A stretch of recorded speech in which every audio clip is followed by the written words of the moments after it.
Bien, nous sommes le 2 avril et un petit peu à la manière du lendemain de Noël qu'on appelle Boxing Day, où nous sortons un petit peu des symboles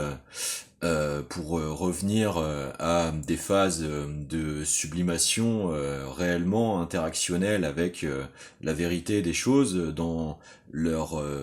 malaisance ou leur nécessité de sublimation. Eh bien, c'est exactement ce dont il va être l'objet aujourd'hui. Euh, D'abord parce que je viens de voir l'énième intervention de Michel Onfray chez Patrick Simonin dans l'invité d'il y a 6 jours, et franchement j'en ai marre, franchement j'en ai marre. Euh, Monsieur Onfray,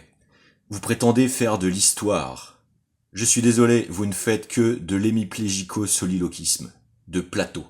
D'accord?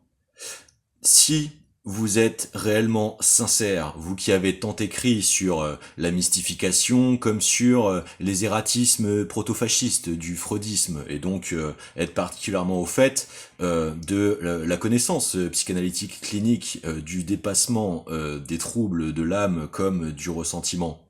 comment, le grand historien que vous prétendez être, n'est-il donc toujours pas capable en 2025 de discerner le fascisme jabotinskien du sionisme autoritaire, colonial, ségrégationniste qui mène bel et bien une politique d'apartheid absolument illégitime du point de vue du droit international, dont pourtant nombre de juifs à travers le monde se sont inscrits dans l'affirmation de l'avantage civilisationnel immense.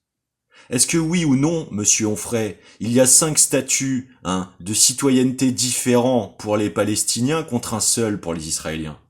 Est-ce que oui et non, quand l'affirmation d'une Palestine libre de la mer au Jourdain concerne l'équité des droits à la citoyenneté aussi bien pour les Israéliens que pour les Palestiniens,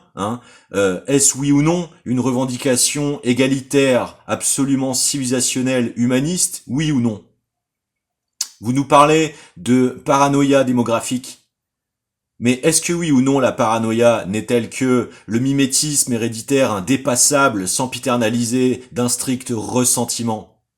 Est-ce que oui ou non, quand les détenus illégitimes palestiniens des geôles israéliennes se faisant maltraiter, dont les stigmates corporels appreuvent factuellement bel et bien, décrivant une maltraitance par des chiens avec muselière en acier, provoquant contusion, blessures, agression permanente de leur corps, est-ce que oui ou non cela sonne comme des waf-waf NSS, oui ou non? Enfin, quand est-ce que vous allez arrêter d'essayer de nous tartiner systématiquement d'un deux poids deux mesures qui n'existe que dans l'hémiplégie post-AVC de votre absence de traitement? Ne me dites pas que vous n'êtes pas suffisamment lettré pour ne pas succomber à la tentation toute corruptionnelle du déni analytique de ces événements. Alors à quoi jouez-vous, monsieur Onfray? À quoi jouez-vous? Pensez-vous que vous êtes profondément féministe en essayant de taire les véritables leviers politiques susceptibles d'exiger de la France un retour à l'exigence de l'humanisme des droits dans leur visée universaliste lorsque, par votre action, vous participez à maintenir le statu quo envers une dégénérescence cyberfasciste techno-terroriste qui assassine des dizaines de milliers d'enfants innocents? Pensez-vous que vous êtes la grandeur des lettres françaises historiques quand, par votre action d'obstruction partiale et partielle de participation à cette diversion permanente de la réalité stricte des faits, nous assistons à des enfants devant collecter l'éparpillement des cadavres de leurs parents venant d'être explosés sous leurs yeux? Excusez-moi, monsieur Onfray, quelle cohérence d'ensemble menez-vous dans l'effort productif de la permanence de vos travaux, à part vous en accaparer l'hypnose de la rétribution par vos passages télé?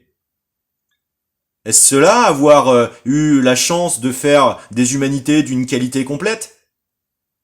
Je suis désolé, vous ne me convaignez pas.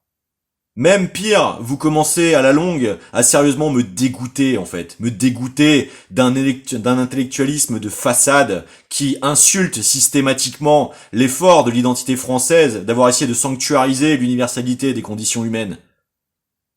J'ai presque envie de parler de traîtrise en fait. Voilà ce qui m'anime quand j'entends vos brodages pendant 1 heure, prémédités, essayer de vous faire passer pour le chantre d'une véritable lutte de gauche. Mais enfin, monsieur Onfray, mais montez enfin votre formation politique susceptible de prendre le pouvoir au lieu de cracher sur les 20% d'intention de vote permanent par l'effort produit du militantisme de terrain de la France insoumise. Je vous en prie,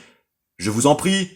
Démontrez-nous votre superbe à fédérer par la puissance humaniste de vos idées l'agglomération du soutien populaire. Mais je vous en prie.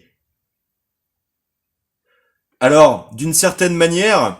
ici, pour une fois, je vais un petit peu intensifier le ton que j'emploie vis-à-vis de plus de 20 années de dérives télévisuelles, de tentatives de préconditionnement des comportementalités psycho-affectives et perceptuelles de l'audimat français. Car c'est un petit peu le sandwich que toute la séquence de ces 2 dernières semaines essaye de maximiser, de l'affaire Quanta à enfin la sublimation d'une certaine corruption politicienne,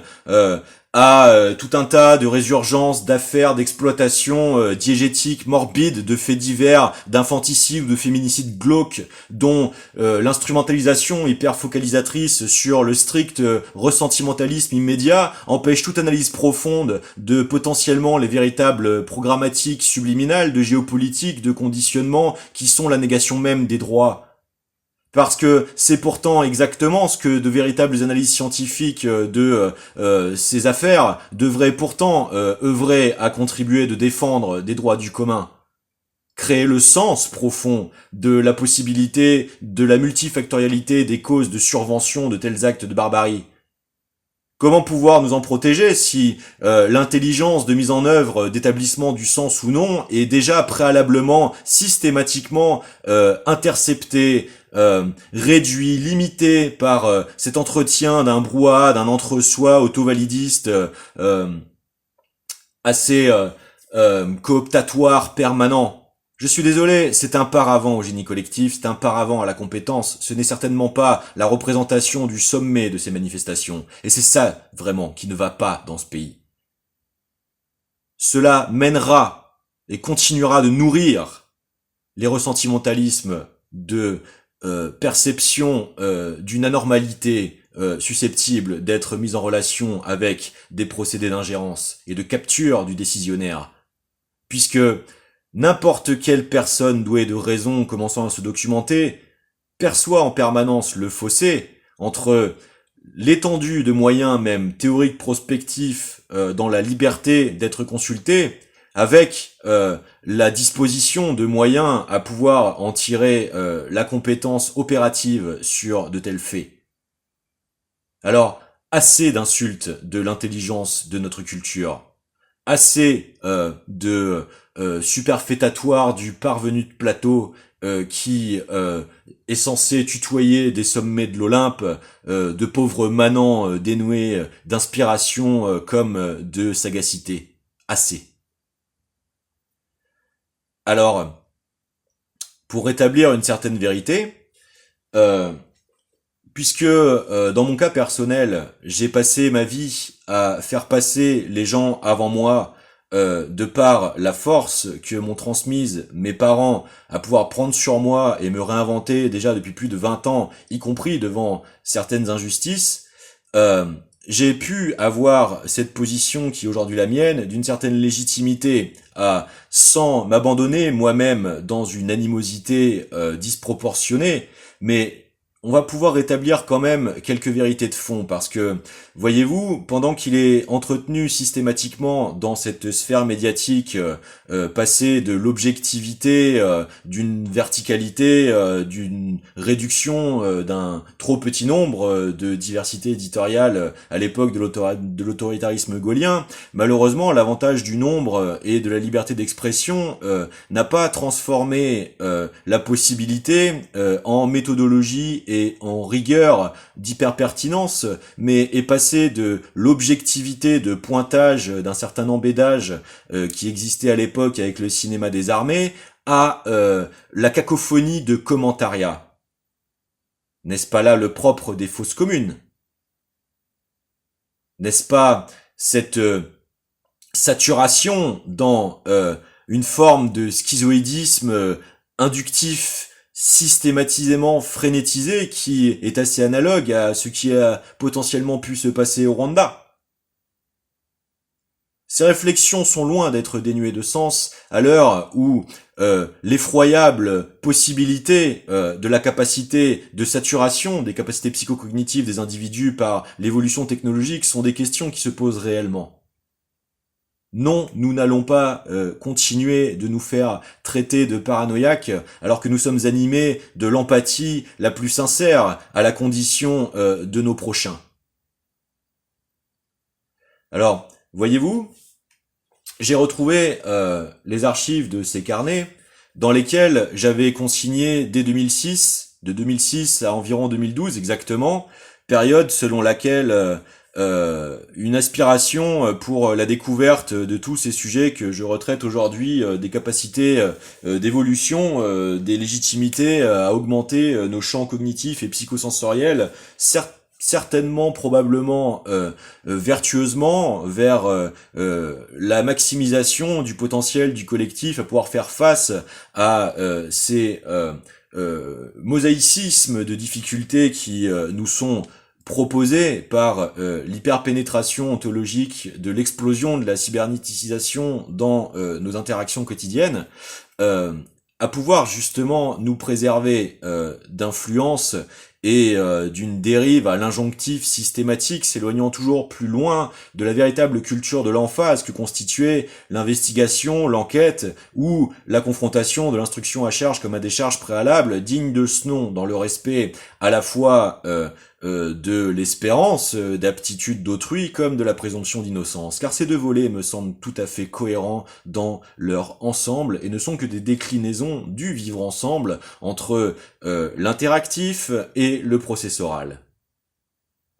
Aussi, dans ces quelques textes, j'espère pouvoir enfin régler un ensemble de d'ératisme qui semble perdurer dans l'entretien satisfait d'une certaine nécessité de l'entre-soi à systématiquement continuer d'essayer de palisser de stéréotypes véhiculés sous prétexte de la liberté d'écriture, alors qu'il me semble coller à des objectifs de stigmatisation systématique des potentialités de capacités remarquables susceptibles de pouvoir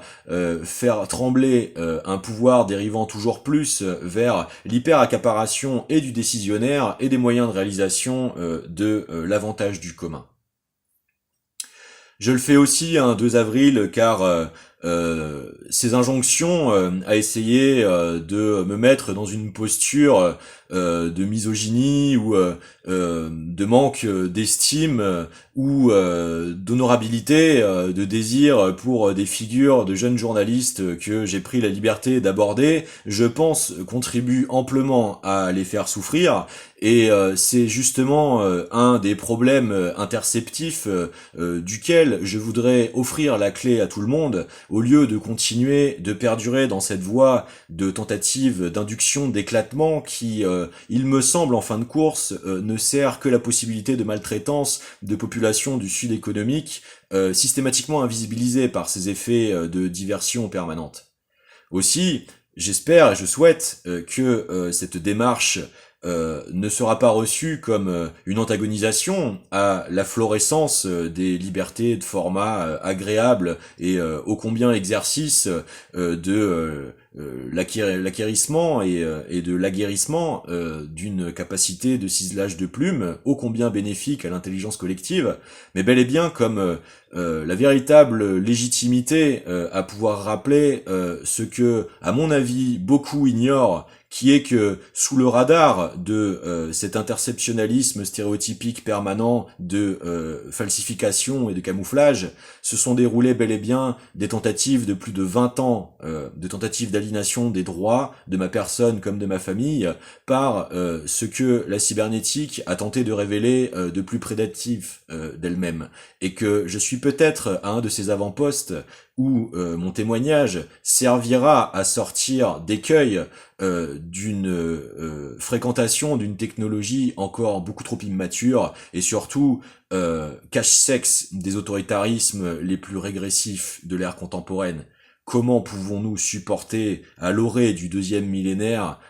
une telle régression dans la barbarie prédative militaire? Mais quel enfer, mais quel enfer.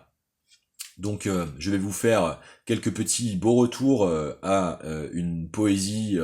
de l'inspiration, et je voudrais vous préciser l'expérience qui l'a articulée.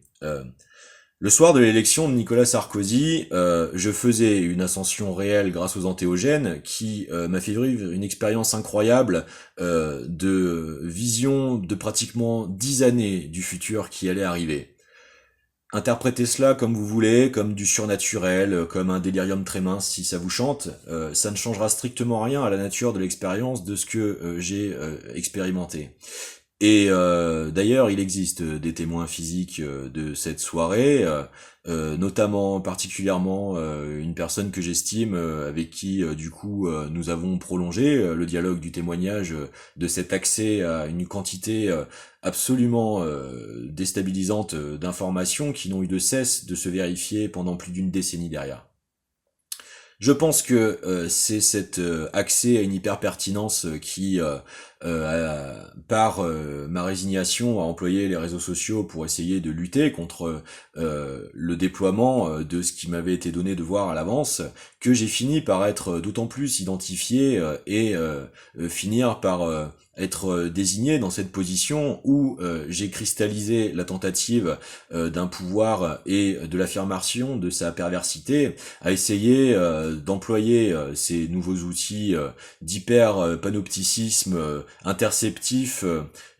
discrets, presque subliminaux, de tentatives de maltraitance non signée, d'impunité envers les droits naturels de citoyens français,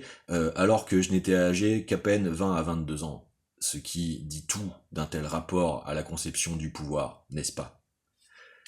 Tout à l'heure pour un petit peu plus de beauté.